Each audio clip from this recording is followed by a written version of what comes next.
आपकी मांग है? अभी तक जो रेस्क्यू अभियान चला है, सभी लोगों ने उसमें अच्छा समन्वय किया है, कोशिश की है हर एक व्यक्ति को बाहर निकाला जाए, हर एक जो संभव सहायता है वो करी जाए। उसके तहत लगभग अभी तक 1200 से अधिक लोगों को हेली सेवा के माध्यम से रेस्क्यू किया गया और अभी भी हेली सेवा हमारी चल रही है।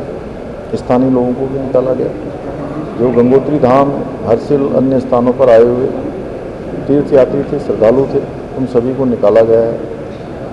बिजली वहाँ पर रिस्टोर हो गई है। आप सबको पता है कि पूरी बिजली की लाइनें पूरी तरह से क्षतिग्रस्त हो गई थी, बिजली की लाइनें चल गई हैं। टेलीफोन सुविधा वहाँ पर सुचारू हो गई है।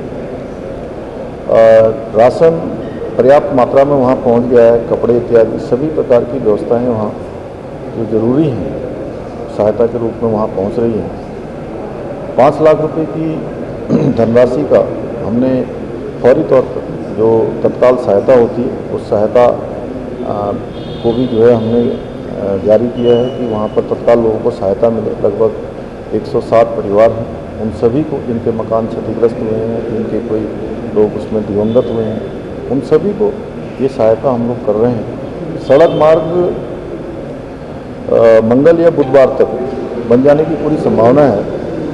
पहली ब्रिज जो हमारा लिमचा गाढ़ है उसके पास, गंगनानी के पास, उसको रिस्टॉल करने की प्रक्रिया चल रही है और वो अंतिम चरण में है। आज रात तक वो शुरू हो जाएगा। कुछ एक पैदल यात्रियों के लिए शुरू हो गया है और गाड़ियों के लिए भी जल्दी शुरू होने वाला है। हमारा हर संभव प्रयास है कि सबको निकाला जाए और हमने सभी अधिकारियों को कहा है कि भवनों के नुकसान के लिए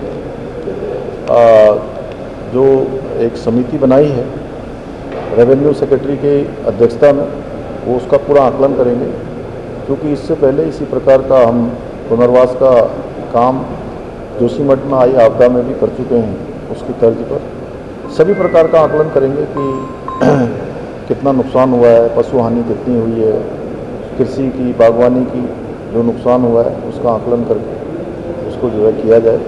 और हमारा हर संभव प्रयास है कि हर एक आपदा पीड़ित को पर्याप्त सहायता मिलनी चाहिए, हर प्रकार से उनकी सहायता होनी चाहिए। उसमें किसी प्रकार का भी कोई भी जो है ढीलावाली नहीं होनी चाहिए। सारा आकलन करके उसको जल्दी से जल्दी करना है। और ये समिति जो बनाई है वो 1-2 दिनों में धराली क्षेत्र का भ्रमण करेगी, जल्दी से जल्दी समिति जाएगी, अन्य आकलन भी करेगी और इस प्रकार की जो आपदाएं जो हमको प्रत्येक वर्ष किसी न किसी रूप में इनका सामना करना पड़ता है, इनका आकलन करने के लिए कुछ हमारे महत्वपूर्ण जो संस्थान हैं जो इस क्षेत्र में धारण क्षमता से लेकर पर्यावरण के क्षेत्र में आकलन करते हैं, उन सभी से बात की जा रही है।